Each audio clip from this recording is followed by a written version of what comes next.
¿ya? Este es uno de los tumores más frecuentes de urología, el más frecuente, por eso radica su importancia, ¿ya? Tenemos factores de riesgo, hay preguntas de esto. El principal, factor genético o antecedentes familiares, ¿ya?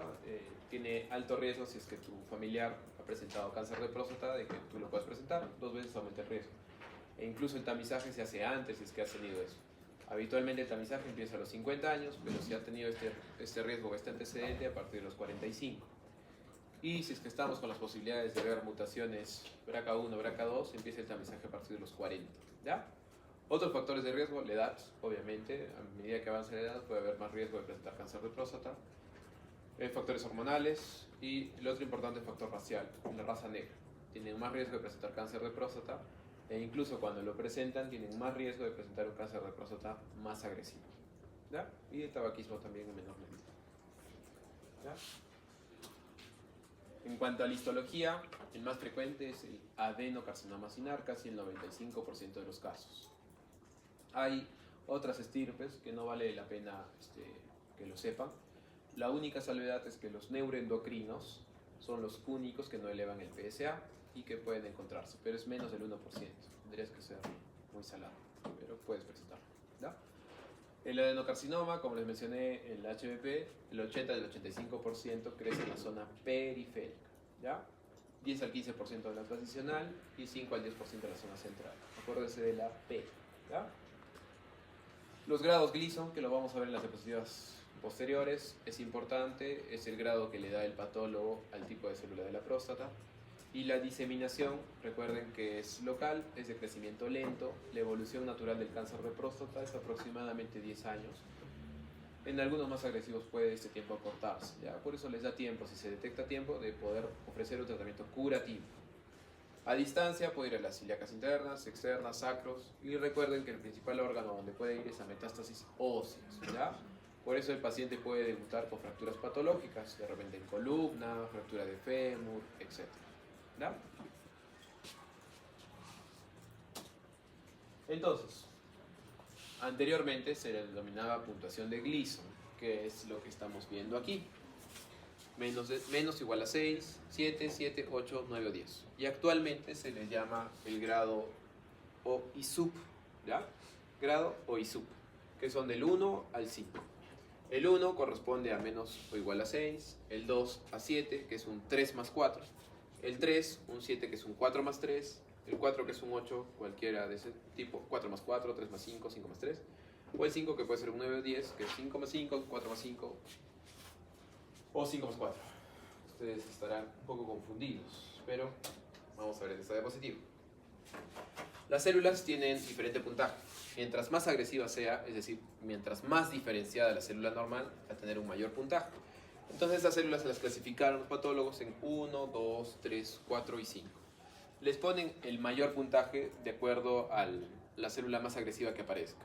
Digamos, aparecen las 5 células, pero hay mayor porcentaje del 4 y un menor porcentaje del 5. Entonces, ¿cómo lo pondrían? Como un 4 más 5, ¿ya? Estas ya no tienen importancia porque estas son las dos más agresivas. Ahora, digamos que solo apareció hasta el número 4, pero apareció mayor frecuencia del número 3 que del 4, es decir, un 70% y acá un 20%. ¿Cómo sería? Un 3 más 4. En ese caso, ese paciente tiene mejor pronóstico que un paciente que tenga 4 más 3, porque tiene más células agresivas. ¿Sí? Ahora sí. ¿Ya? Esto es importante porque varía y cambia el pronóstico del paciente para cáncer de próstata. El TNM, lamentablemente sí tienen que aprenderlo porque también he visto preguntas de esto, ¿ya? Sobre todo del T. Lo siento. Es sencillo. El T1 es un tumor clínicamente que no se palpa, ¿ya? El T1A puede ser un hallazgo incidental, es decir, al paciente le hicieron una cirugía de próstata benigna y le salió cáncer de próstata en menos del 5%. El T1B es también hallazgo incidental, pero es más del 5% del tejido resecado. Y el T1C es por biopsia. ¿Ya? Tumor identificado por biopsia con aguja que se encuentra en uno o en ambos lados, pero en ninguno de los casos es palpable, ¿ya? El T2 ya es el que vas a hacer palpable. El T2A afecta solo un lado o la mitad de un lado.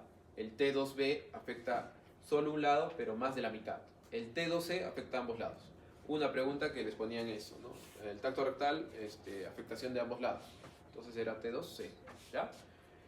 El T3 ya es extraprostático. El T3A puede ser unilateral o bilateral, el T3B las vesículas seminales y el T4 ya a órganos vecinos, que no incluyen las vesículas seminales. ¿Ya? Lo que pasan en casa. Ahí el gráfico. El N y el M no tiene mucha relevancia, no creo que sea preguntable, pero tampoco no es tan difícil como el T, ¿no? El N0 sin ganglios, N1 con metástasis, y recuerden que la metástasis va siempre a hueso o también puede ir a víscera. Cuando va a víscera tiene peor pronóstico, ¿ya? El diagnóstico, esta diapositiva también es importante, hay varias preguntas de esto. Primero, en primer lugar, los dos de adelante, que son tacto rectal y PSA, solo es de sospecha, ¿ya? Si es que un paciente tiene un PSA elevado, no significa que tiene cáncer, significa que estamos sospechando de que puede tener cáncer, ¿ya? Al igual que el tacto rectal. Entonces, tamizaje o sospecha, tacto rectal y PSA. Los diagnósticos para certeza o para confirmar, teóricamente les ponen biopsia de próstata siempre, pero son preguntas que son antiguas. Actualmente la resonancia multiparamétrica también les puede ayudar para determinar el diagnóstico de cáncer de próstata. Ya esa resonancia que es con contraste, donde la tumoración habitualmente lo capta y el radiólogo nos indica, algo así como en la mamografía, solo que en la resonancia multiparamétrica le ponen PIRADS, ¿ya? Del 1 al 5. Mientras más puntaje, es mayor riesgo de presentar cáncer de próstata, ¿ya? Entonces recuerden, tamizaje, tacto rectal y PSA a partir de los 50 años y los confirmatorios o de certeza, biopsia de próstata o resonancia multiparamétrica, ¿ya?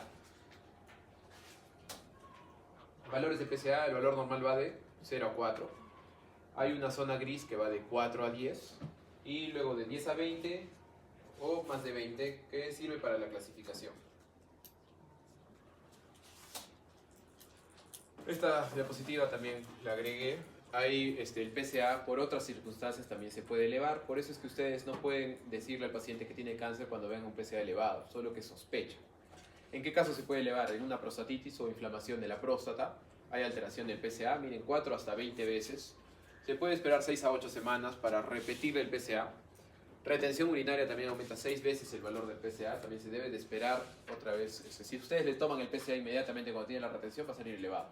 Tienen que esperar a que baje esto y le pueden volver a tomar. Después de un masaje prostático, un tacto rectal, una biopsia de próstata, la misma cirugía, después de eyacular, son los que habitualmente suelen elevar el PSA. Yo lo que hago es, tomo un PSA, si es que está en una zona gris de 4 o 10 o de repente muy elevado, le repito a la semana. Si es que veo que ese valor se mantiene o está más elevado, pasa a tratamiento para descartar cáncer de próstata. Pero si digamos baja, eso aleja bastante la posibilidad de cáncer de próstata, ¿ya? Para que ustedes tranquilicen al paciente. Y hay algunos medicamentos que pueden disminuir el PSA, sobre todo los que inhiben la 5-alfa-reductasa, como cuáles, finasteride y dutasteride. Por eso es que pasan a consulta antes aquellos pacientes que van a ingerir esto para ver si es que no tiene cáncer de próstata, porque a veces lo baja el PSA. Entonces, ¿qué puede ocultar? El cáncer de próstata, ¿ya? Luego, aparte del valor del PSA, como tal, el valor del PSA total, que va de 0 a 4, puede salir, digamos, un valor 7. Entonces hay duda. Cuando el valor pasa en una zona que estamos en duda entre 4 o 10, podemos utilizar estas relaciones del PSA. El primero, la velocidad de aumento del PSA. Cuando el paciente tiene 40 a 59 años y le hemos dosado el PSA año a año, si hay una elevación de más de 0.25, hay sospecha de cáncer de próstata. Entre 60 a 70 años, cuando es más de 0.50, hay sospecha de cáncer de próstata. Y cuando tiene más de 70 años, cuando tiene más de 0.75, hay sospecha también de cáncer de próstata. ¿Ya? Es la velocidad de aumento. Digamos, este año tuvo 3 y al siguiente año tuvo 4. ¿Cuánto de ese porcentaje se elevó? ¿Ya? A eso se refiere esta relación, ¿sí? Luego el índice de PSA, que se refiere a la fórmula de PSA libre entre el PSA total. Hay un PSA que está libre en sangre, que si se divide PSA libre entre PSA total, te da el índice y también te da una relación para saber si es que tiene este riesgo de cáncer de próstata. Cuando es menor a 0.20, menos del 20%, hay mayor riesgo de cáncer de próstata. Y la densidad es al revés, ¿ya? ¿Qué se refiere al volumen de próstata? Cuando una próstata es pequeña y el PSA alto, hay alta sospecha de cáncer de próstata. Cuando una próstata es más grande, puede ser por el tamaño prostático que se haya elevado el PSA. ¿Ya? Entonces, eso es lo que ve esa relación. PSA entre el volumen de próstata. Y les da un riesgo, ¿no? Más de 0.15 significa mayor riesgo. ¿Ya? ¿Sí? ¿Entendido? Estos son los PIRATs, lo que le decía de la resonancia multiparamétrica, que nos da un enfoque de acuerdo a cómo haya pintado el contraste en esa zona tumoral. El PIRATS 1 es muy poco probable que exista cáncer y el PIRATS 5 es muy probable que exista un cáncer de próstata. ¿Verdad? A veces cuando te ponen un PIRATS 3, el mismo radiólogo duda. ¿A qué va a pasar? A biopsia. ¿Verdad? Y con eso podemos descartar el cáncer como tal. La biopsia en nuestro medio se hace con ecografía ecoguiada, ¿ya? Pero también en otros centros se puede hacer la biopsia por fusión, que combina resonancia con la aguja de biopsia, ¿ya? Que es mucho más exacto, pero obviamente más costoso, ¿sí? Los grupos de riesgo del cáncer de próstata se relacionan de acuerdo a 3 ítems importantes: el TNM, el Gleason y el valor de PSA. Por eso son los 3 importantes que les he descrito anteriormente. De acuerdo a esos 3 patrones, se va a dividir al paciente en un paciente que tenga cáncer de próstata de bajo riesgo, de riesgo de intermedio o de muy alto riesgo, ¿ya? Esta es la clasificación más sencilla, que es la de D'Amico. La de riesgo bajo, T1 o T2A, Gleason menos de 6 o PSA menos de 10. Intermedio, T2B, Gleason 7 o PSA de 10 a 20. Y de alto riesgo, más de 20, cualquier puntaje de T2C o más de eso, o Gleason 8 o 10. ¿Ya? El pronóstico obviamente va a cambiar uno de alto riesgo que uno de riesgo bajo. Pero la clasificación que habitualmente nosotros lo utilizamos en el día a día es la de la NCCN, que es mucho más descrita. No les voy a preguntar la de aquí porque no vale la pena que lo memoricen, ¿ya? Solo quiero que tengan una idea. Muy bajo riesgo, intermedio favorable, alto y muy alto riesgo. ¿Por qué les pongo esto? Porque para el tratamiento va a depender mucho del pronóstico, del riesgo que tenga este paciente, ¿ya? Para saber qué hacer. Y hay preguntas de tratamiento de cáncer de próstata en lo que he estado realizando. Este es el INSCN del original. Y el algoritmo del tratamiento. El tratamiento de cáncer de próstata, primero vamos a ver los tipos de tratamiento que podemos ofrecer. Primero, radioterapia o la braquiterapia, ¿ya? La braquiterapia es un poco más reducida y la radioterapia permite un tratamiento curativo para el cáncer de próstata, al igual que la prostatectomía radical. Son las dos que permiten esto, ¿ya? Tienen sus ventajas y también sus desventajas. Y la prostatectomía radical se refiere a ya no solo retirar el relleno de la próstata, sino también retirar la cáscara, ¿ya? Y la vigilancia activa, quizás para un paciente mayor, solo vigilarlo, es decir, dosarle PSA, de repente repetirle biopsias o de repente hacer tacto rectal para ver si es que ha avanzado la enfermedad, ¿ya? En cuanto a las desventajas, la radioterapia y la braquiterapia pueden generar disfunción eréctil, pueden generar afectaciones de la zona donde se irradia, sobre todo cistitis, dolor perianal, y la prostatectomía radical genera disfunción eréctil, también puede generar incontinencia. ¿Por qué? Porque al momento de retirar toda la próstata, tanto relleno y cáscara, pueden lesionarse las bandeletas neurovasculares por donde pasan las fibras de la erección. Por eso es que en una próstata benigna solo se quita el relleno, no se toca nada de la cáscara, justamente para eso, para que el paciente no pierda eso después de operarse, ¿ya? Esa es la razón de por qué solo se retira el relleno, ¿ya? Y lo otro, al retirar toda la próstata, recuerden que la próstata formaba parte de la uretra, ¿no es cierto? Entonces, si retiran eso, ¿qué tienen que van a unir? La vejiga con lo que queda de la uretra.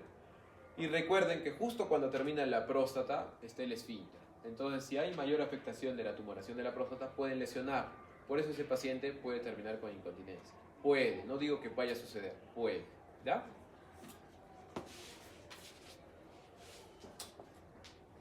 Y luego también está la terapia hormonal. ¿A qué se refiere? El cáncer de próstata, recuerden que se alimenta de la testosterona. Entonces, todos estos medicamentos tratan de bloquear la testosterona y también los receptores androgénicos a nivel prostático, ¿ya?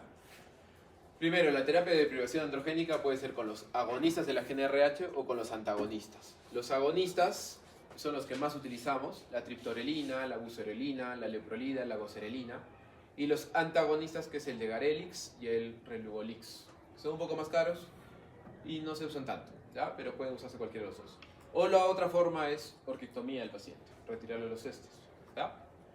Luego están los antiandrógenos, los de primera generación, bicalutamida, que se está dejando de usar, y los de segunda generación, que son los que están en boga, pero son muy costosos. Pueden estar entre 7.000 y 9.000 soles la dosis para el mes, ¿no? Entonces es bastante costoso para el paciente. La viraterona, la enzalutamida o la palutamida. Y luego el docetaxel, que es la quimioterapia, que también se puede utilizar en cáncer de próstata, sobre todo que están muy avanzados, ¿ya? Entonces pasamos a lo que nos indica la guía. Por ejemplo, en este caso, es un paciente que está de muy bajo riesgo, ¿ya? Entonces, ¿cuál era el bajo riesgo? Era aquel paciente que tenía T1 o T2A, es decir, que pueden haberle encontrado el cáncer de próstata, o por biopsia, o de repente solo está en la mitad de un lóbulo, un PSA bajo y un Gleason menos o igual a 6, ¿ya? Entonces, para ese tipo de paciente hay otra salvedad, que hay que ver la esperanza de vida, ¿ya? Si es un paciente que es joven, de repente de 60 años, se le puede ofrecer o bien tratamiento curativo, que les mencioné, que era la radioterapia o la prostatectomía radical, o vigilarlo activamente, porque hemos visto que estas dos propuestas pueden generarles efectos adversos al paciente. Y si es que tiene 10 o 20 años o menos de 10 años, solo observarlo, solo vigilarlo. Entonces, con todo eso, la clasificación se va a ir dividiendo, ¿no? Moderado riesgo, bajo riesgo, intermedio o alto riesgo. Es un poco complejo si lo van a aprender, pero lo que quiero que entiendan es, primero, que hay tratamiento curativo y que hay otro que es tratamiento paliativo para alargar la enfermedad. Y lo otro que quiero que tengan en cuenta, que las preguntas van relacionadas a eso, va relacionado a la esperanza de vida. Habitualmente les van a poner paciente, digamos, 80 años, que tenga un Gleason 7, PSA en 14, o un TNM de T2B. Con todo eso van a estar un poco confusos, pero les van a poner algo como que diga, la esperanza de vida de este paciente es de más de 10 años. ¿Cuál sería la mejor alternativa?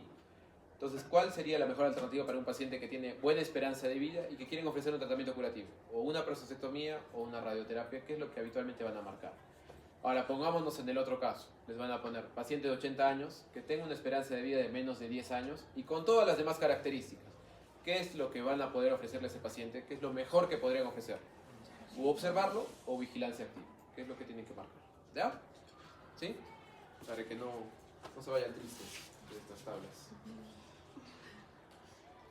Bueno, eso es lo que corresponde para tratamiento de cáncer de próstata, ¿ya? Son bastantes tablas. Acá tengo un caso clínico, paciente de 58 años, con LUTS moderados. Hasta la fecha no sabemos si es crecimiento benigno o maligno. Examen físico, una próstata de 5×4, con un nódulo en lóbulo izquierdo. Hasta la fecha tampoco está en duda el que ha examinado. Le piden un PSA, está en 13. ¿Hay sospecha o no hay sospecha? Hay sospecha. ¿Qué le van a pedir? Una biopsia. Hace la biopsia ecodirigida y sale un Gleason 7, que es un 3+4. Por ende, ustedes lo ubican de acuerdo al riesgo y sale un riesgo intermedio favorable. ¿Qué nos indica la guía para un riesgo intermedio favorable? Que pueden aplicar eso. El paciente era joven, con esperanza de vida de más de 10 años. Le pueden ofrecer prostatectomía radical con linfadenectomía, que es lo que se le realizó a ese paciente. ¿Ya? Algo así es. ¿Vale? Finalmente, quería mostrarles en este capítulo el cateterismo vesical, que es importante que lo vean en su práctica diaria. El genio, en 1930, fue el creador de la sonda con globo, ¿ya? Que fue Frederick Foley, ¿ya? Un genio para la época. Las indicaciones de la sonda Foley, de la colocación de la sonda: retención de orina, sirve también para monitoreo de pacientes críticos, sirve para monitoreo diario, para pacientes sometidos a cirugía prolongada, para pacientes que requieren infusiones, para pacientes con monitoreo intraoperatorio, para pacientes con incontinencia, posoperados, hematuria, inmovilización prolongada, neurogénicos, para curación de heridas, los quemados y para calidad de vida de repente de pacientes muy ancianos que no puedan operarse. Si ustedes cuando van a su práctica diaria van a ver todos los pacientes, digamos, 100 pacientes que están en medicina, cuántos tienen sonda, y van a ver la importancia de la colocación de la sonda vesical, ¿ya? la mayoría de pacientes suelen tener en el ámbito hospitalario, por todas esas indicaciones que les he mostrado. Hay diferentes tipos de sonda, primero por el material, que son las de látex, habitualmente las conocidas, que son las amarillas, y las siliconadas, que tienen un revestimiento que permiten que dure un poco más de tiempo en el paciente sin que se malogre y sin que forme cálculos. Por el tamaño, por el calibre, habitualmente en urología se utiliza la escala French, que un French significa 0.3 milímetros, va desde el 8 hasta el 24 y también lo divide por colores. Y los lúmenes, como pueden ver, puede haber de doble vía, que es la habitual, la que siempre conocen. Por acá se infla el globo de seguridad y por acá se conecta la bolsa colectora. O la de 3 vías, que son para pacientes posoperados o hematuria. Globo de seguridad, la bolsa colectora, y la tercera es para irrigar. Se conecta un cloruro, que es por donde ingresa a la vejiga del paciente. ¿Ya? El cateterismo primero en el varón. Estamos viendo la imagen, un poco que asusta. Los materiales necesarios para la colocación de sonda. Primero, obviamente, la sonda. Habitualmente para el varón va de sonda 16, 18, 20. Para la mujer 14 o 16. Y para los niños puede ir fluctuando entre 10, 12, 8 a veces. ¿Ya? 8 es un poco difícil de conseguir, pero hay. Bolsa colectora, la lidocaína, que sirve para lubricar la zona de la uretra y que pueda pasar la sonda. Las jeringas, el cloruro, los guantes y gases. ¿Sí? Entonces vamos a ver un video de sondaje vesical. Es un video que un mexicano que lo explica bonito. El primero tiene una sonda doble vía que es siliconada, ¿ya?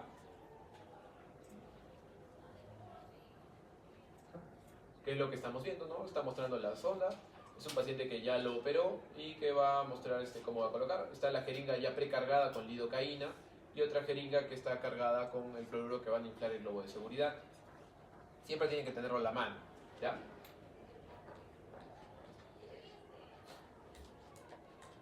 De ahí habitualmente nosotros colocamos una gasa estirada como el doctor a la mitad y le hacen como una chalina al pene. ¿Ya? Lo envuelven tanto para hacer la asepsia y también para sujetarlo, para que puedan colocarle ustedes la lidocaína. Recuerden que tienen que ustedes sostener el pene de manera lateral, no van a colocarlo con la mano, con los dedos acá, porque si no van a comprimir la uretra, entonces no va a permitir el pasaje de la lidocaína. Vean cómo está colocando de manera lateral los dedos. ¿Ya? De ahí la jeringa precargada con la lidocaína se coloca directo. Esto permite que la lidocaína pase por toda la uretra. Si ustedes hacen esto, va a pasar todo tipo de sonda. ¿Ya? Sin miedo, coloquen la lidocaína para que lubrique toda la uretra. Una vez que pasó, van a colocarle la sonda. Vean la posición de la mano, ¿no? La izquierda sigue sujetando el pene y van a colocar la sonda sin miedo. Ya va a correr. Parece que le dolería al paciente, pero en realidad incómoda, pero no genera dolor por la lidocaína y por la instrumentación. Y vean hasta dónde ha colocado. Eso es importante. Está casi al final de la sonda. ¿Por qué creen? Vean la imagen. Si es que ustedes no tienen la seguridad de que la sonda ha llegado a la vejiga, si es que ustedes, digamos que la sonda la dejan acá, ¿qué van a inflar? ¿El globo en dónde? En la uretra. ¿Y qué van a generar? Un trauma de uretra. Por eso, cuando la sonda ya está casi al final con el lumen ahí, ya tiene la seguridad de que la sonda ha llegado a la vejiga. Por eso es que siempre se infla así, ¿ya? Hasta ahí. Recién ahí, cuando tiene la seguridad de que está la sonda al final, infla.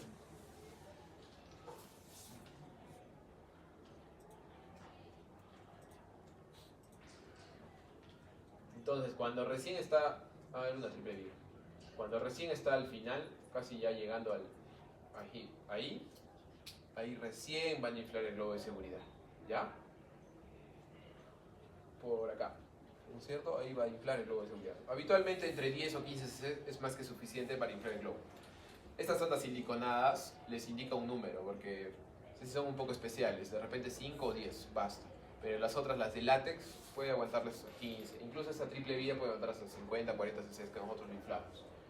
¿Ya? Y una vez que recién han inflado, acá le permeabiliza la parte del medio por la gran cantidad de lidocaína que le ha puesto. ¿Ya? Y luego le infla el globo de seguridad. O sea, le permeabilizó la parte del medio, ¿ya? Porque a veces la lidocaína obstruye, entonces le da una pequeña permeabilizada. Y luego infló el globo de seguridad. Ahí le estaba poniendo 12 más o menos, ¿no? Y una vez que ustedes han inflado el globo de seguridad, usando la sonda así, la van a traccionar un poco. ¿Ya ven cómo hace el doctor? Y listo. Y luego colocan su bolsa colectora. ¿Ya? Igual en la práctica van a ver colocación y es importante porque en sus cerebros puede ver, ¿ya? O en su internado también. En la mujer es un poco más sencillo porque la uretra es más corta. La dificultad de la mujer está, sobre todo en personas mayores, personas que son obesas, en aperturar bien los labios para poder visualizar ustedes la uretra. Porque si no van a colocarlo en la zona, en útero, ¿ya? Si es que tienen mucha duda, de repente es una persona mayor y no han podido ver bien, pueden hacer un tacto para ver que la sonda esté efectivamente en la zona de la uretra y no en la zona de la vagina, ¿ya? Es lo principal. Ahí sí pueden introducirla de repente un poco y pueden inflar, porque la uretra recuerden que es pequeña. No hay problema ahí de estrechez o de que vayan a lesionar la uretra. Puede pasar obviamente si es que la inflan apenas lo han colocado, ¿no? Colóquenla hasta la mitad o 3/4, es más que suficiente, ¿ya? Otro reparo que pueden ver para ver que están en la vejiga es que salga orina, ¿ya? Si es que no sale, sospechen de que verdaderamente no está. Le hacen el tacto y de repente con eso comprueban, ¿ya? Lo importante es que les alumbren bien y que puedan separar. Si es que ustedes están habituados y pueden hacerlo por sí solos, perfecto. Si no, con la ayuda de otra persona, ¿ya? Y los varones, cuando vayan a colocar un catéter vesical en mujer, siempre acompañados de un personal de salud mujer también, ¿ya? Para evitar cualquier eventualidad. Si la zona no está en su sitio, ¿qué puede pasar? Digamos que están colocando ustedes al paciente varón, que es lo que habitualmente ocurre, y no logran llegar hasta la bifurcación, ¿no? O sea, no logra pasar, y ustedes se animan a inflar el globo. Si es que ustedes notan que el paciente genera dolor al momento de inflar el globo, o hay dificultad para inflar, está muy fuerte, o de frente empieza a salir rojo vivo, sangrado activo, o no hay salida de orina, no están en la vejiga, ¿ya? Desinflan y la retiran, o lo derivan o hacen interconsulta urología, ¿ya? Porque ya generó tramo de uretra, ¿ya? Esos son criterios para ver de que no están en la vejiga. Complicaciones de un cateterismo malo o inadecuado.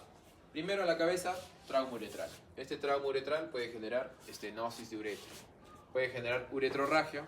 A diferencia de la hematuria habitual, es rojo vivo. Cuando es rojo vivo, sospechen de que es trauma de uretra. Dolor en el paciente, puede generar infecciones, puede generar absceso e incluso a veces fístulas uretrocutáneas. ¿Ya? Por eso la importancia. No sé si tengan alguna duda, pregunta, consulta. ¿No? ¿Pasamos a las preguntas? ¿Sí? ¿No? Ya. Banco de preguntas, ya son... Dígame, doctor. Tengo una consulta. Tenía entendido que para la colocación del cateterismo en varones, el pene tiene que tener un ángulo específico para no perforar la uretra. No, basta y sobra con que coloque bien la lidocaína y puede pasar. Habitualmente lo inclinamos un poco para que el ángulo de la uretra se pierda. Porque recuerden que la uretra en el varón es como una L, ¿verdad? Una especie de L. Entonces justo en la zona del bulbo se puede inclinar un poco el pene para que permita un pasaje más fácil. Pueden hacerlo. Y sobre todo en qué pacientes, en pacientes que tienen próstata grande. Entonces ahí van a sentir el stop. Si ustedes se inclinan un poco, puede pasar con más facilidad, ¿verdad? Pero si ustedes lubrican bien con la lidocaína, va a pasar. Listo, pasamos al banco de preguntas. Dígame, doctor. Doctor, ¿y un paciente con resistencia a la castración se opta por tratamiento quirúrgico o cuál es el manejo? ¿Resistencia a la castración en qué sentido? ¿Que tiene cáncer de próstata y que le han dado tratamiento? Ajá. Depende. Si es que es un paciente que le están dando tratamiento hormonal, puede ser o orquiectomía o tratamiento médico, habitualmente la próstata se va a reducir. Pero si es que con esa reducción no ha permitido de que el factor obstructivo se resuelva, o bien se coloca sonda o se puede hacer una resección transuretral desobstructiva, solo para mejorar la calidad de vida, más no para curar la patología de fondo. Pero habitualmente cuando se le coloca tratamiento hormonal o castración, esa próstata se reduce tanto que permite que el paciente pueda orinar, habitualmente. ¿Ya? ¿Algo más? Listo, pasemos. A ver qué tal está. Primero, varón de 66 años. Desde hace 3 meses, dolor lumbar progresivo y baja de peso. Ahí, indicativo, es que estamos en uro, ¿no? Ahí vamos a pensar que puede ser metástasis, pero digamos que estamos haciendo todo el examen como tal, no vamos a sospechar, ¿cierto? Luego, examen de próstata.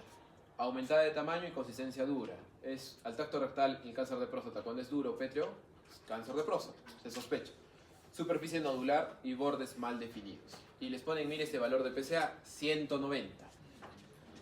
Y una gamografía ósea de metástasis en columna lumbar. Recuerden que cuando hay cáncer de próstata, el examen diagnóstico para evaluar metástasis ósea es la gamografía ósea. Pueden pedirle también tomografía con contraste para ver si es que hay invasión a órganos vecinos, ¿ya? Y el último estudio, que es el PET-PSMA, que solo hay en Lima y es muy caro, que también evalúa para ver zonas donde hay cáncer de próstata. ¿Qué les pregunta? ¿Cuál es el tratamiento indicado? ¿Qué marca? Quimioterapia, castración, braquiterapia, prostatectomía radical. Ubiquémonos, ¿ya? Primero, PSA muy alto, es de alto riesgo. Ya no, el cáncer ya no solo está en la próstata, está en otros órganos, está en hueso y probablemente, en zona lumbar, ¿no? Tanto por el dolor como por la gamografía. Entonces, ¿tratamiento curativo le van a ofrecer al paciente? No. Entonces, ¿qué vamos a descartar? Braquiterapia y prostatectomía radical. Son las primeras de arranque. En el paciente no les dicen si es que antes ya les han dado tratamiento hormonal. Entonces, ¿qué es lo primero o lo más indicado para este paciente? ¿Qué le van a dar? Castración. ¿Tratamiento hormonal o tratamiento quirúrgico? Quimioterapia no, porque quimioterapia ya es para aquel paciente de que no ha respondido a la castración o que ya está muy avanzado, ¿ya? Entonces, el más indicado ahí sería castración, ¿sí? ¿Se entendió? Segunda, esa fue en 2022. Esta fue de reciente 2017. Varón de 80 años, cáncer de próstata, Gleason 6. Es buen pronóstico, buen riesgo. Enfermedad en etapa temprana, les ponen etapa temprana. Tumor pequeño establecido por biopsia, significa que solo está en la próstata. ¿Cuál es la estrategia útil en pacientes que se espera, supervivencia inferior a 10 años? Ahí hay viveza. Porque les están dando todos los indicativos como para que ustedes marquen un tratamiento curativo, pero esperanza de vida menos de 10 años. Y las alternativas, quimio, prostatectomía, braquiterapia, radioterapia y observación. Observación, en ese sentido sí iría.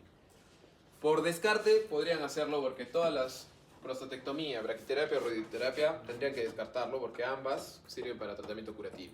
Entonces ya con eso se anularía. Quimioterapia descabellado porque es un próstata que está confinado y es de inicio. Observación. ¿Ya? O vigilancia activa, que es muy diferente. Observar significa no hacer nada. Vigilancia activa significa citarlo al paciente cada cierto tiempo y hacerle estudios para ver cómo está. Es diferente. ¿Ya? Otra. Paciente con diagnóstico de hiperplasia benigna de próstata, ¿qué se puede utilizar? Les dije que venía. Este es presentado 2010. Estrógenos de ciclos. Está entre esas dos. ¿Cuál es? ¿Alfa 1 o alfa 2? Alfa 1, ¿no? Estaba fácil. Luego, ¿cuál es la prueba más sensible para el diagnóstico de metástasis ósea en el cáncer de próstata? Mamografía ósea. Les ponen resonancia, tomo, clínica, radiografía. Totalmente alejado. ¿Ya? Otro. Varón de 80 años, diagnóstico de cáncer, Gleason 6, enfermedad temprana, tumor pequeño establecido por biopsia. ¿Cuál es el tratamiento útil? ¿Ya ven? Acá les cambiaron. Si se espera una supervivencia superior a 10 años. Prostatectomía radical, ¿no? Quimioterapia no, observar no, hormonoterapia no, orquiectomía simple no. Si es que les hubiesen puesto radioterapia, ahí sí. No les pusieron, ¿no? Estaba sencillo. Además era la única alternativa con tratamiento curativo, ¿sí? Luego, en ámbito 22, varón de 77 años que presenta hace 11 meses síntomas de tracto urinario bajo, nicturia, disminución del chorro, hasta llegar a mojar los zapatos. ¿Cuál es la primera medida a tomar? Digamos que están en sus serums. No tienen nada. ¿Qué harían? Tacto rectal. Vean las alternativas. Es cistoscopía, ecografía, biopsia. Casi todas son exámenes auxiliares. La única que es examen físico, tacto rectal. ¿Ya?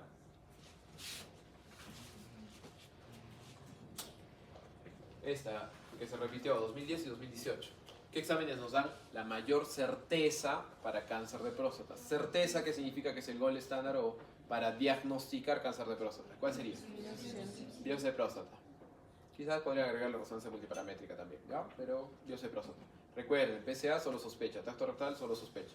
Ecografía no diagnostica cáncer de próstata, tampoco la tomografía, ¿ya? Luego, zona de mayor porcentaje de carcinoma de próstata, periférico, ¿ya? Y si les ponen crecimiento prostático, es transicional. Y si les ponen lóbulos, habitualmente el que más, donde se siente más es el lóbulo posterior. Acuérdense las P's, ¿ya? En el tracto rectal es ínfero-posterior, ¿ya? Luego, 75 años, que refiere estar en tratamiento por HPV, nota hematuria e infecciones urinarias a repetición, que solicitaría inicialmente para descartar cáncer de próstata. Inicialmente, les ponen, inicialmente, ¿qué le van a pedir al paciente? Para un tamizaje, ¿qué le piden? PSA-I, al examen físico, tacto rectal. Entonces, ¿qué marcaría? Dosaje de antígeno específico de la próstata, ¿ya? Luego, factor causal determinante para el desarrollo del cáncer de próstata. Acuérdense de las teorías. ¿Qué sería? Alcoholismo, actividad sexual, hormonal, tabaquismo, mayor consumo de alcohol.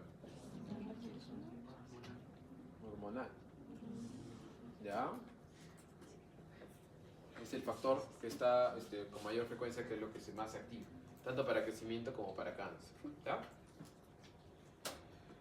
Según el TNM, ahí ven, ya ven. Tumor de próstata que comprende dos lóbulos se clasifica como T2C.